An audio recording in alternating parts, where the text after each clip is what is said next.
Tracking, alerting, protecting. This is WKYT This Morning.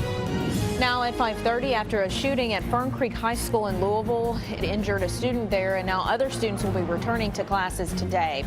A quick response from police helped catch 5 men. Lexington police say robbed 2 others. And a man was beaten up twice after getting carjacked in Lexington. These stories and breaking news as it happens coming up on WKYT This Morning. Good morning, and thanks so much for being here. I'm Rebecca Smith. Bill Bryant has the morning off, and it's shaping up to be a pretty nice day out there today, but it won't last too long. But let's just focus on today, right, Micah? Yeah, I think so, because today is actually looking pretty nice. I mean, what we've seen the past several days, it's going to be again today. This weather is not changing anytime. Well, the next 48 hours, I guess. But as we head toward the weekend, that's a totally different story. We're looking outside in the 50s, 57 Richmond. That goes from Frankfort. That goes down to Jackson. And sitting there in Covington, that's kind of the cool spot at 53. Most of us will finish off in the mid to upper 50s. So planning out your Wednesday, your hump day, we head toward the afternoon. Around 80 degrees. We'll be most of us in the upper 70s. We will have some lower 80s down toward the southern zones. But it's not really about today or tomorrow. It's about that Friday time frame, because that's when the festivals kick off, and also Keeneland. We're going to see a washout for those. I'll show you that forecast coming up. Well, students are set to return to class today after a student was injured during a shooting at a Louisville high school yesterday. WKYT's Whitney Wetzel's at the live desk with coverage on this situation. Good morning, everyone. Today, students will return to Fern Creek High School, but in light of yesterday's events, counselors will be on site, available to talk to any students who need it. The victim in yesterday's shooting, a 15-year-old student at this school, was rushed to the hospital. He was shot twice, once in the stomach and once in the leg. The student was taken into surgery, but he is expected to recover. Shots were fired at the school around 1 o'clock yesterday afternoon. Just after 4, police found the suspect, a sophomore, hiding out at an apartment close to the school. He was then taken into custody. One student we talked to actually saw this shooting happen. He shot twice, and then everybody was running, and then he got hit. I saw him fall on the ground. Everybody was running because I couldn't get time to look at it. I had to run away to the classroom. Now, police tell us the suspect and the victim did know each other. The victim was targeted, and this shooting was not random. The juvenile suspect is charged with assault, wanton endangerment, tampering with physical evidence, and several other gun possession charges. Today, the school system also plans to review their procedures to make sure the administration did everything they were supposed to in the moments after the gunfire. At the live desk, Whitney Wetzel, back to you. Lafayette County Attorney tells us that disorderly conduct charges will likely be filed for a BB and pellet gun scare on UK's campus.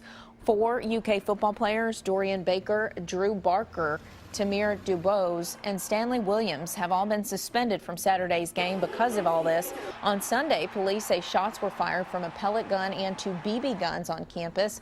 Former police detective Don Evans tells us the context in which the weapons were used will determine how serious the charges are. A BB gun can cause serious physical injury, so that's one aspect of it. Was it used in a manner that could endanger somebody, put their eye out, or cause them serious physical injury, permanent injury? The other thing is it used to make people believe it's a real gun? It was used in a threatening manner. At last check, no charges had been filed in court. Well, a Lexington man is recovering after being beaten twice and carjacked. Police tell us this happened a little after 9 o'clock last night on Village Drive. WKYT's Sean Moody is live from police headquarters with the latest on the carjacking situation. Sean? Hey there, Rebecca. Police are still trying to find the men who they say stole the car. They said the victim was able to get away with only minor injuries. Police say it happened near the intersection of Village Drive and Jeffrey Court around 9 o'clock Tuesday night when 2 men with handguns walked up to the car. Police say the men tried to make him get out of the car and they hit him with a gun. They say one of the men got into the car with the victim and the car went about a half a block before the 2 men pulled the victim out of the car and hit him some more. That's when police say the man was able to get away from the 2. Now, police say they found the car empty at an apartment complex along Jeffrey Court. So far, they haven't made any arrests. Live in Lexington, Sean Moody, WKYT. New this morning, police quickly caught 5 men they say robbed 2 people at gunpoint. At about 1 o'clock this morning, 2 people were walking up Walden Drive when a group of men drove up in a dark-colored Oldsmobile and threatened the 2 people with guns. They forced the 2 to hand over their wallets and phones and drove off. But an officer in the area saw the car in the area of Man o' War in Alumni and pulled it over. He arrested the 5 men inside. Police tell us they will likely be charged with robbery. In another robbery in Lexington, just a little after midnight or before midnight, a man was punched and then robbed. Lexington police say a man was standing outside a home on University when he was approached by a man who got out of a gold GM SUV. The man asked for change for a large bill. When the victim took out his wallet, he punched him in the head and took his wallet. The victim was not seriously injured. Police in Cynthiana are investigating a gas station robbery this morning. It happened just before midnight at the Fast Max gas station on US 27. Police say a man came into the gas station and threatened the clerk with a gun. He then got out the money and ran out another door. No one was hurt. The robber was wearing gray pants, a dark blue hoodie, dirty white tennis shoes, and a black ski mask. He may have also been wearing a glove on his left hand. Police say they're looking through security footage to try and identify him. A woman caught in the crossfire of a shooting while sitting on a front porch is now back at home.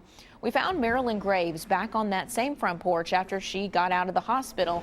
On Monday, Lexington police say people in 2 vehicles near her home at 5th and Ohio Streets fired off shots at one another. We were sitting on the porch and pow, pow, pow. We just thought it was fireworks. We didn't know. One of the bullets actually hit Graves in the leg. Doctors say the bullet stopped just underneath her skin, but they didn't need surgery to remove it. Police have not arrested anyone in connection with the shooting. As Ebola spreads throughout Western Africa, the first case of the virus has been confirmed now in the U.S. A patient's been quarantined and is being treated at a hospital in Dallas, Texas. The CDC says the patient flew here from Liberia on September 19th and started having symptoms a few days later. Health officials are still trying to track down any immediate family or people that the patient came in contact with, which means the ambulance crews who transported the patient are now in isolation. Here's more on how they're doing. Although the Ebola epidemic seemed to many a health crisis half a world away, I don't know that they woke up that morning and said, hey, we're going to make an Ebola run today. Dallas paramedics had already undergone extensive training, and on Sunday, that preparation paid off. They had enough information about Ebola that they were able to kind of tie the two together and at least have a reasonable amount of suspicion that caused them to take appropriate actions as we try to train them to do. Dallas Fire Rescue Assistant Chief Norman Seals says the 3 crew members are not exhibiting any symptoms, but they will undergo baseline medical evaluations and then quarantine at home in a process the department is calling reverse isolation. Basically, they'll self-check their temperature every day if they start seeing the temperature rise up. A few other things that, if they start feeling fatigued, if they start feeling nausea, vomiting, negative GI type of symptoms, then they'll report back to us and we'll get them additional testing. The ambulance used during that call underwent routine cleaning on Sunday. The unit has now been taken out of service to undergo extensive decontamination. Again, I spoke with them personally just not long ago, and they were laughing and joking, and they seemed to be perfectly at ease. And as of now, there is no cure for Ebola, just an experimental vaccine. So far, the epidemic in West Africa has killed more than 3,000 people. Louisville police are working to identify a young boy found dead in a park. Someone found his body in Cherokee Park yesterday afternoon. Police stayed in the area for hours investigating. Police still do not know who this boy is. They think he could be somewhere between the age of 11 and 13. He did have some injuries. Detectives cannot yet say if those were due to an accident or foul play. A homeless Vietnam veteran will receive a proper burial today. Charles Eck died a few weeks ago. His friends, including employees of the Winchester Peddlers Mall, have been raising money for his funeral since. We're told Eck will be buried at Camp Nelson Cemetery in Jessamine County with full military honors. Well, Richmond voters heard from the candidates running for mayor. Incumbent Mayor Jim Barnes and challenger Laura Durham King took part in a forum at the EKU Center for the Arts. Among the issues that came up, the closure of a fire station in the Richmond Industrial Park. Are you going to be able to attract any type of industry to our community without a fire station? And the answer is absolutely no.